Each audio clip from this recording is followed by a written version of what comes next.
Assalamualaikum warahmatullahi wabarakatuh. Izin memperkenalkan diri, nama saya Nagita Aulia dari kelas TRI 3A dengan NPM 24782023. Di sini saya akan menjelaskan kode pemrograman lab session 2 yaitu search algorithm. Dengan topik Union Format and Informat Search. Nah, untuk deskripsi tugasnya sendiri, yang pertama, mahasiswa diberikan peta labirin berbasis teks yang ditunjukkan pada gambar ini. Gambar 1, peta labirin. Kemudian terdapat beberapa entitas, yakni yang pertama S atau start, ataupun bisa disebut titik awal. Yang kemudian ada G, goal, yaitu tujuan akhirnya. Kemudian ada pagar, wall atau tembok. Kemudian ada space, road atau jalan yang bisa dilalui. Nah, mahasiswa diminta untuk mengimplementasikan agen yang dapat menemukan jalur dari S ke G menggunakan 3 algoritma berbeda. Lalu lakukan analisis dan perbandingannya dalam mencari jalan tersebut. Di sini ada beberapa ketentuan dalam video penjelasannya. Membuat video yang mendemonstrasikan program dan menjelaskan alur berpikir menggunakan ketiga algoritma, bukan membaca teks atau slide narasi tools AI.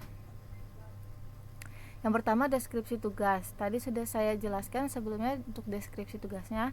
Yang kedua, menunjukkan hasil eksekusi dari ketiga algoritma beserta penjelasan alurnya. Kemudian tambahkan ilustrasi jika diperlukan. Nah, ini langsung saja kita ke penjelasan algoritma yang pertama. Kita cari. Nah, ini kodenya.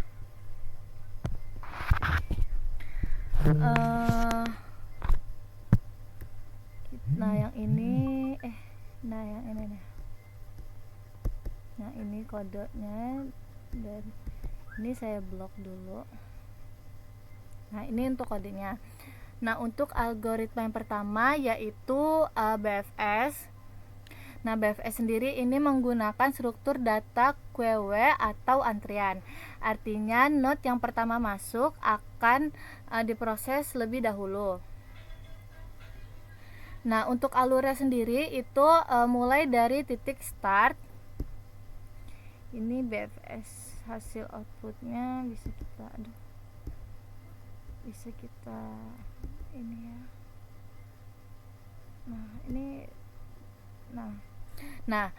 Mulai dari titik start, node start dimasukkan ke dalam QW, kemudian ambil node dari depan QW. Karena BFS pakai antrian, yang masuk duluan akan diproses terlebih dahulu. Nah, kemudian cek apakah node tersebut goal. Kalau iya, itu berarti dia sudah selesai. Nah, kalau misalkan belum, dia akan lanjut mencari jalan di space kosong ini. Nah, kemudian ambil semua neighbor. Nah, dari posisi sekarang cek atas nih. Misalkan posisinya misalkan di sini gitu kan. Terus dia ngecek posisi yang bisa dilewati. Misalkan dicek atas, kan, ke bawah, ke kanan, kiri, pokoknya bisa dilewati yang ada space-nya ini atau jalannya. Kemudian cek apakah sudah dikunjungi. Kalau belum, tandai sebagai visit, kemudian masukkan lagi ke QW. Jadi dia ditandai nih apakah dia ini udah dilewati, udah dikunjungi gitu. Nah, ini kurang lebih tanda untuk yang misalkan dia sudah dilewati, berarti space yang ada tanda bintangnya ini itu berarti dia sudah dilewati. Kemudian ulangi proses. Nah, terus ambil dari depan QW sampai goal ditemukan. Nah, karena BFS mengeksplorasi cara menyebar ke semua arah, algoritma ini menjamin menemukan jalur terpendek. Namun kekurangannya pada BFS itu akan mengecek banyak node, bahkan yang tidak mengarah langsung ke goal. Sebentar, lagi azan, saya pause dulu. Nah, di sini ajannya sudah selesai, kita lanjut.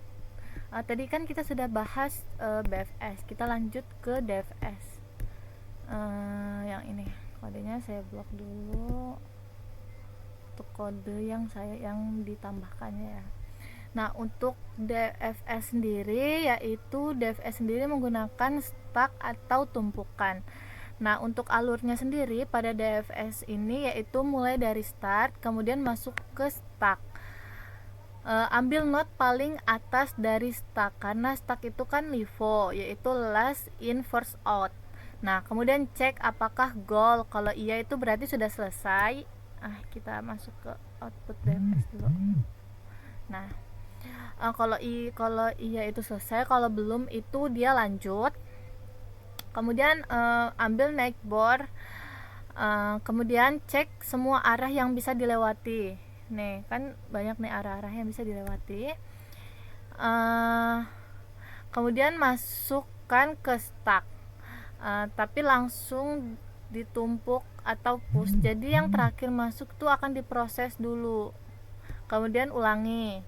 DFS akan terus masuk lebih dalam ke satu jalur sampai mentok. Nah, DFS itu dia tidak mengecek semua jalur secara merata seperti BFS.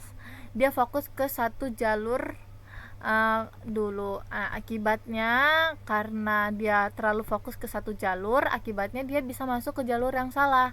Kemudian dia bisa aja berputar-putar. Kemudian tidak menjamin jalur terpendek. Itulah kenapa hasil DFS ini biasanya lebih panjang. Bisa dilihat di sini. Nah, nih dia langkahnya dia lebih panjang ya tuh daripada yang BFS sendiri. Ini 30, ini 56. Nah, kemudian kita lanjut ke algoritma yang ketiga yaitu A-star algorithm. Algoritma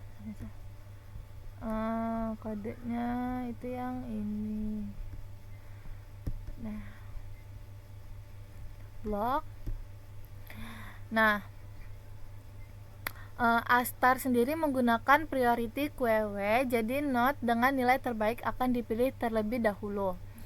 A-star sendiri ini memakai rumus FG plus H. Yang ini rumusnya.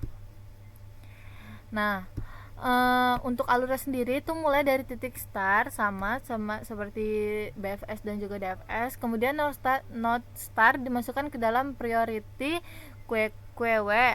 Nah, kemudian ambil node dengan nilai terbaik atau F terkecil. Nah, di A star ini kita akan selalu pilih node dengan nilai yang ini, yang sudah pakai ini. Ya ini benar. Nah, jadi yang paling menjanjikan akan diproses terlebih dahulu. Kemudian cek apakah node tersebut goal. Kalau iya selesai, berarti jalur sudah ditemukan. Kalau belum, dia lanjut. Nah, kemudian ambil semua neckboard. Kemudian dari node sekarang kita bisa lihat semua arah yang bisa dilewati itu atas. Nah, ini bawah, kanan, dan kiri. Nah, untuk hitung nilai untuk setiap neckboard itu misalkan G itu jarak dari start ditambah 1 langkah. Kalau H sendiri itu perkiraan jarak ke goal atau Manhattan. Nah,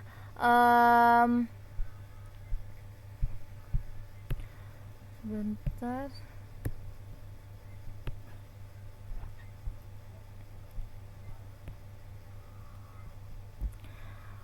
Nah, kemudian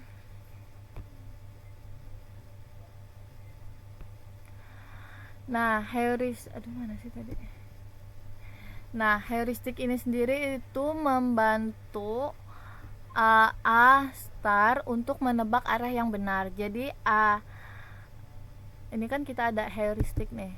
Nah, ini itu untuk membantu A star untuk menebak arah yang benar. Jadi A star tidak hanya mencari jalur terpendek, tapi juga mengarah langsung ke goal hingga lebih efisien.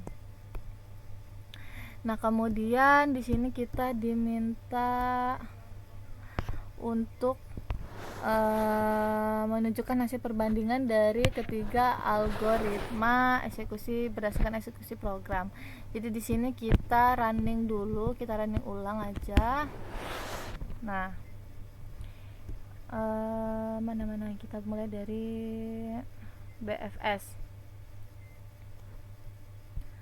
Nah, dari hasil ini kita bisa lihat ya, BFS berhasil menemukan jalur terpendek. Jadi dia langkahnya cuma 30 step. Tetapi dia mengeksplorasinya node-nya banyak. Nih, 66. Nah, kalau DFS ini dia selain menghasilkan jalur yang panjang yaitu 56 step, dia juga karena dia tidak mempertimbangkan efisiensi, juga dia explorate-nya itu dia banyak, 63. Nah, untuk Manhattan sendiri, Astar Manhattan sendiri ini dia jalurnya itu optimal ya, dia efisien karena cuma 30 step. Juga dia explore node-nya itu cuma 36.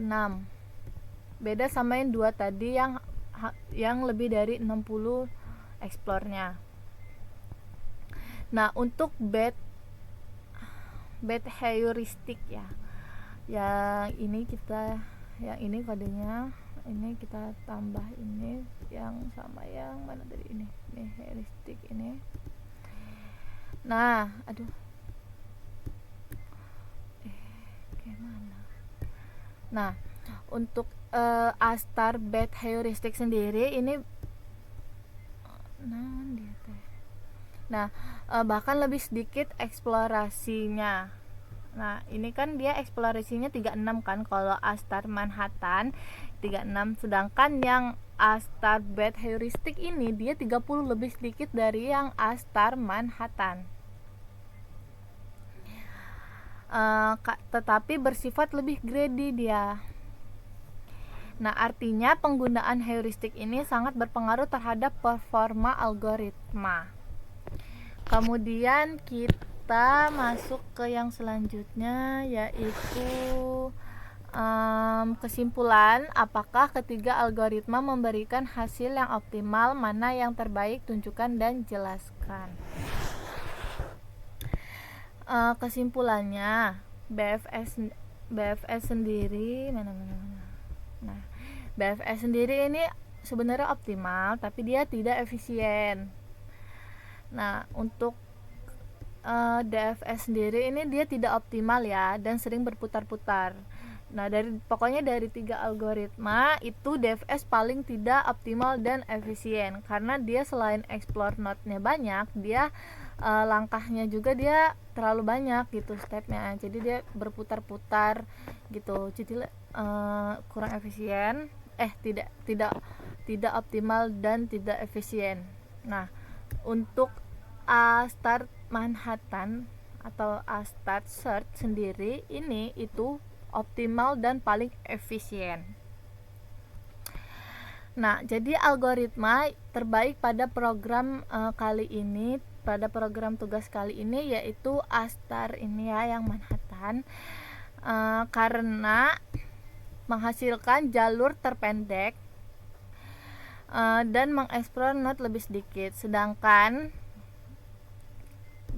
ini lebih sedikit daripada DFS dan BFS. Sedangkan kalau Astar bet heuristik itu dia tidak bisa selalu menjamin hasil optimal, walaupun pada percobaan ini hasilnya masih cukup optimal atau masih sama.